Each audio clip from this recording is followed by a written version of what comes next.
So of course it's December 6th of the year 2020, and we'll have a presentation and then go to our discussion.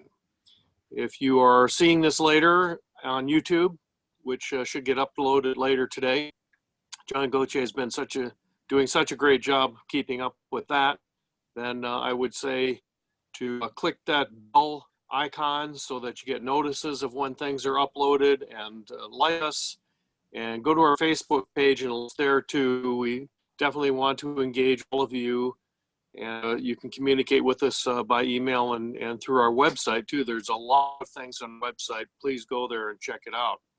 So I'm just going to talk about having a PSA. That's not a prostate specific antigen for some of us older guys. That's the public service assessment for vaccine, which I've not any for the virus vaccines. It's kind of been irking me that the authorities are not doing this, especially since we know it's going to be pushback, people feeling there's already all these conspiracy theories about how COVID even stands for certificate of vaccination, ID, that everybody's going to be made to carry an ID showing their vaccination status. Just crazy that wouldn't be a good idea, but just nutty.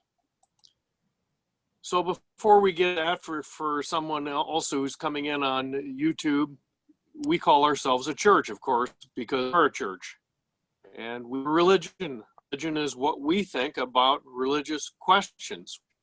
It's not a bunch of doctrines and dogmas, but rather our opinions that God is a fictional character, that the stories in the Bible are like the stories of the fiction for the most part, even if it's somewhat historically based, kind of like that movie, Abraham Lincoln, the Vampire Hunter.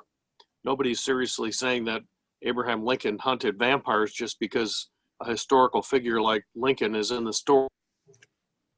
Really, we like to draw distinctions between, well, many things. Distinctions is an important tool of understanding. Of course, a religion is not science, and science is not religion, but not everything is. Some things are not science, and that's what we consider religion. And that primarily is going to be things that relate to our persons, individual personalities. You cannot have personal science.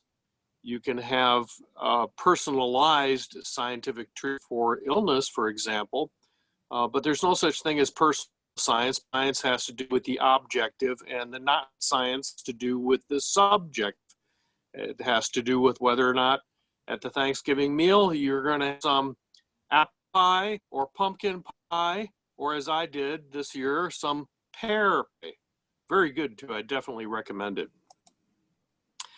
So here, for example, is something out of the Bible. It's a drawing. Of course, the Bible is not illustrated, but it does paint many pictures with stories. This is what the ancient Hebrews understood cosmology to be. Where there was the earth, down below Sheol, which was hell, the pillars of the earth holding it all up on, who knows, don't ask. And then there are foundations of the heavens over way far away, so you can't do that. And then above the clouds and the sky are the waters above the firmament, and that's where the water came from, the great Noah's flood and so forth. And way above that even is God, who's in the heaven of heavens. So this is how they conceptualized everything. Now, some people, when it comes to many other things, will claim that the Bible is science and that science proves the Bible. Well, next time someone says that the bang is in the Bible because it said, let there be light, you can point this out, because this is cosmology according to the Bible. It's described all through the Bible. It's quite clear, but we should be clear that this is not religion any more than creationism is religion. It's not religion. What it is, it's the science of its day. Of course, our ancestors had no idea of many of the things that we do today. Those things that we know today were hard fought. Took us, our ancestors, many years to figure it all out, and we're still figuring it out. And how wonderful is that? Here is more of we understand cosmology to be in the early 21st century, and who knows what kind of modifications will be made to this, whether we actually ever get some objective evidence of a multiverse and things like that. But this is a satisfying interpretation of where verse came from, where it's been, and where it's going. This is science. And of course, as our of science, we often have a feature that in our church service. Science can inspire and inform our ideas of our personal experience in the world, but it's still not the same thing. Here's a wonderful quote from Carl Sagan. I think this illustrates a little bit about the science and not science aspect of things. He said, every one of us is, in the cosmic perspective, precious.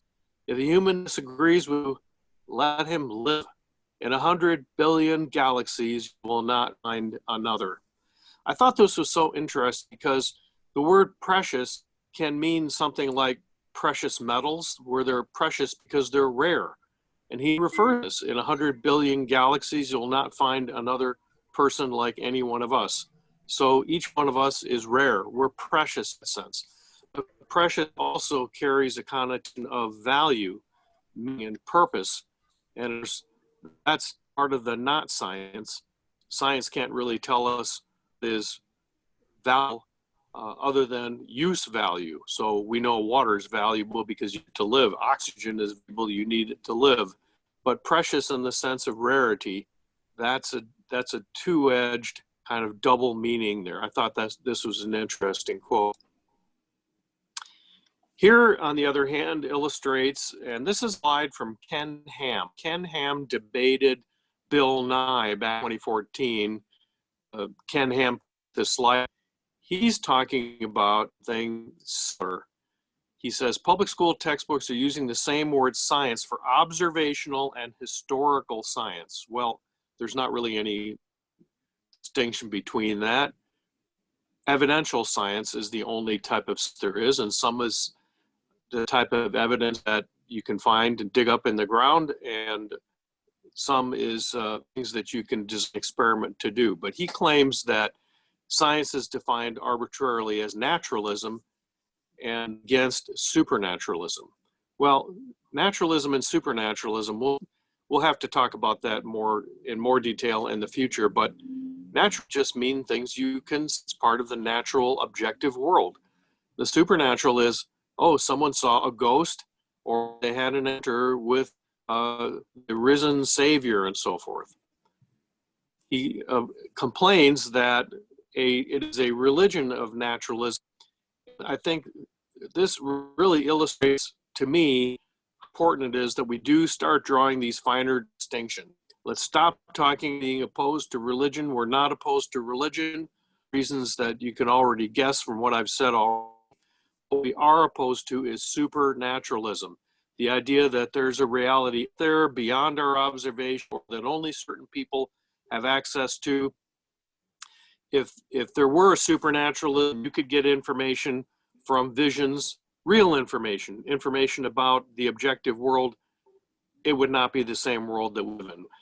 That's a great topic for a future presentation as well, I think. But it's just sharp, I think, the distinction between religion, science, and not science, because naturalism is kind of our, call it a philosophy if you want, but the point is that supernaturalism is what we object to and what there is no evidence for beyond some person claiming this or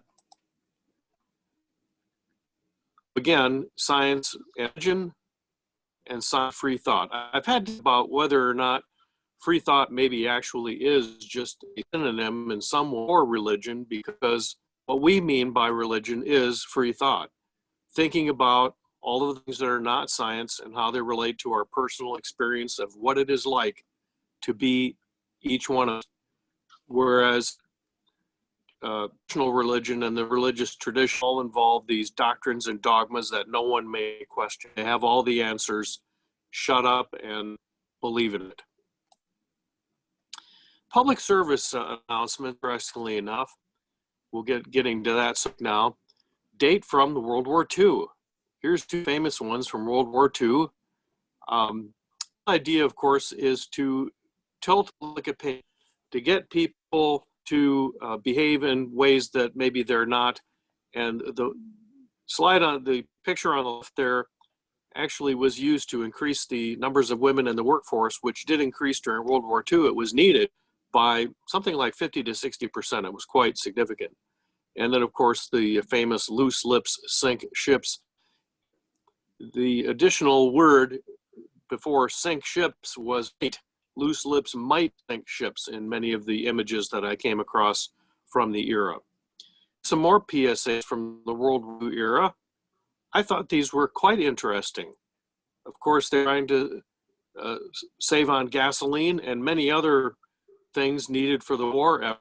But look at these clever ideas. Hitler is in the empty seat car. If you don't carpool, there he's in the back. In the middle one, he's in the back. Look at on the one on the right. He's sitting right next to you. The ghost of Adolf Hitler. He's right there in the car with you if you don't carpool. What an interesting people using their ingenuity. And of course, how many people objected to these kinds of mandates and requirements during World War II? Maybe more than we're told, but there was also quite an effort to get the public behind them by actually persuading them of the reasons why the policies were important. And I think during this pandemic, it's a little bit like a wartime situation, and I think you will see immediately that it's the same kind of issues today.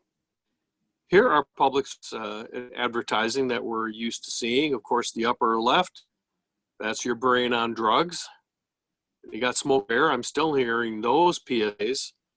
And pull up for safety or a ticket. This is busted and broke. I think that's interesting too. They're not just saying drunk driving could hurt people, but it's going to cost you a lot of money. So many different lines of persuasion used in these public service ads. I was finding quite a number of PSAs. I haven't seen any in real life for wearing a mask, for measures to prevent the spread of the coronavirus. The upper left was interesting. Apparently that's going on in Montana because people camouflage themselves so they can bow hunt. And then I was interested to see that there are a lot of words that are being used in PSA today that would have been thought rather intemperate back in World War II. And call it the coarsening of the culture if you want, but look at that lower left, they're kind of stirring a euphemism with the percent, pound, percent, etc., where the rest of them are just coming right out and print the offensive words. Here are some other PSAs. There are PSAs vaccination. That's important. Look at the bonds. Those PSAs against vaccination. So the people who are trying to get you to believe false things, who are trying to get you to even ways that are damaging to yourself and to others, they've got their PSAs too. It is a war of ideas. And in many ways, I think this has really supplanted, not just this issue of vaccination, but others as well, almost has supplanted all of the old theological struggles that people used to have. A good thing that is, I guess it's a mark of progress at least, not to be arguing about how many angels dance out of a pin. So moving on, this is what we're going to have to start educating our fellow citizens about. These two new vaccines that are on the verge of being approved, the one by Pfizer in conjunction with BioNTech, this German or European company, and the one by company Moderna, both use RNA technology. Here's the idea. The COVID-19, that the first coronavirus, SARS-2, its genetic code published back in January. And we're smart enough now, we can look at that genetic and say, aha, here's the gene for this, here's the gene for that. If we can actually take machines to manufacture sequences of nucleotides and just make a gene in the lab. There's no need to do anything with the virus. You just call up a bunch of RNA. I'll get to that in a minute if you're immediately knowing what RNA is. You inject that into the person. It causes their body to make the protein that you want them to be immunized against. In this case, this protein, all the little spiky things that sit outside of the coronavirus and others that we've seen. as soon as that protein showing up in your body, your immune system says, whoa, that's not right. And it makes antibodies, a whole variety of antibodies. Some are better than others. Now you're immunized. And also you get a T cell, that's a cellular response. People sometimes forget there's a humoral or antibody response to foreign substances and organisms, but also a cell response, T cells or killer cells that will then go after infected tissues and clean up debris. Here's what this is all based on, of course, is what's called the central dogma of biology, or the central dogma of molecular biology. We don't like that word dogma, but I don't think this is probably going to change. It's pretty factual, pretty nailed down that DNA, which lives in the nucleus of eukaryotic cells, where we are eukaryotes, the nucleus is a separate region inside all of our cells. That's where the DNA lives. And we have around 20,000 genes. There in the nucleus, the DNA is transcribed into RNA. Messenger RNAs will, M is in front of it. So you get tens of copies per cell of it.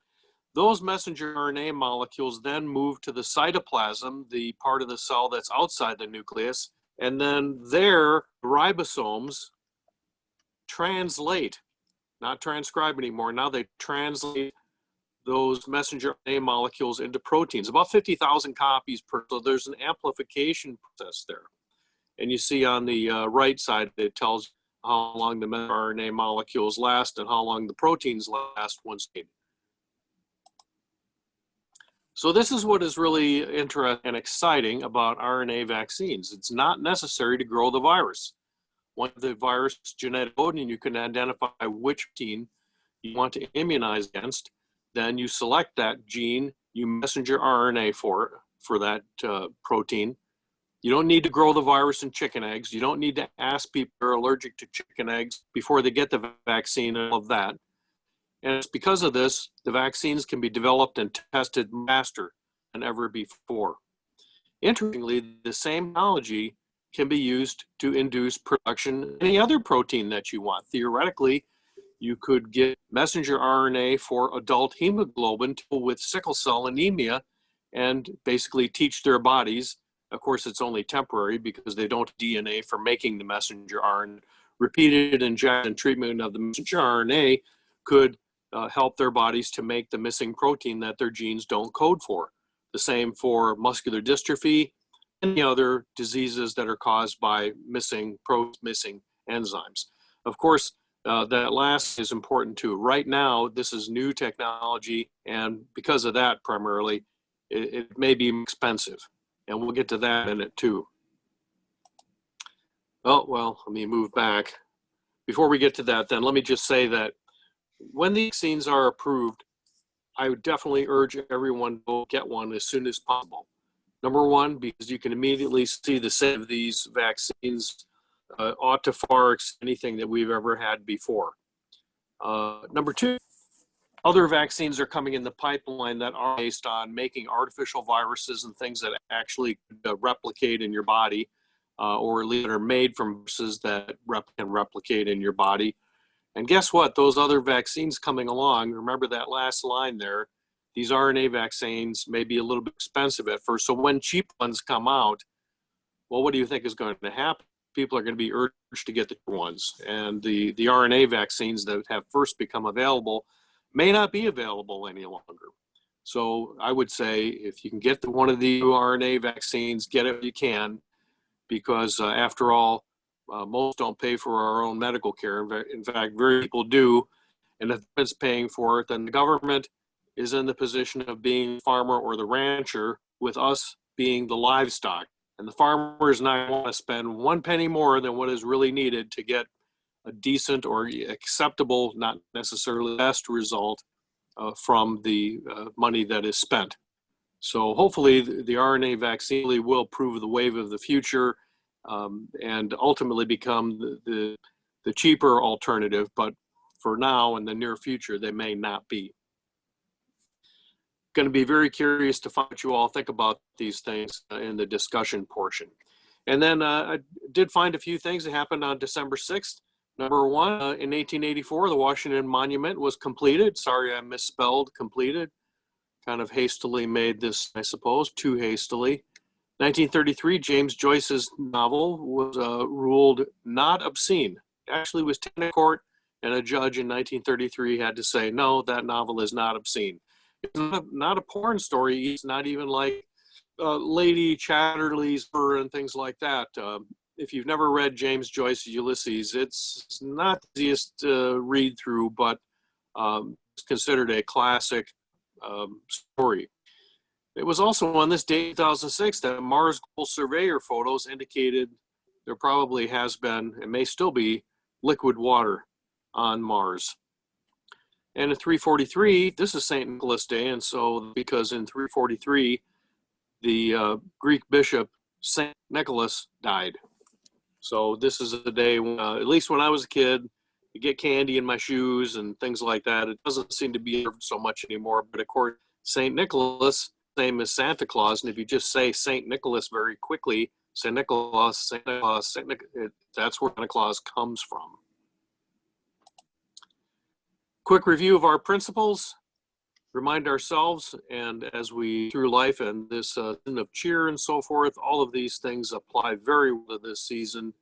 Written to learn and live it, enjoyment, life in each other. As Carl Sagan said, there is only one of us in all the universe that we know of.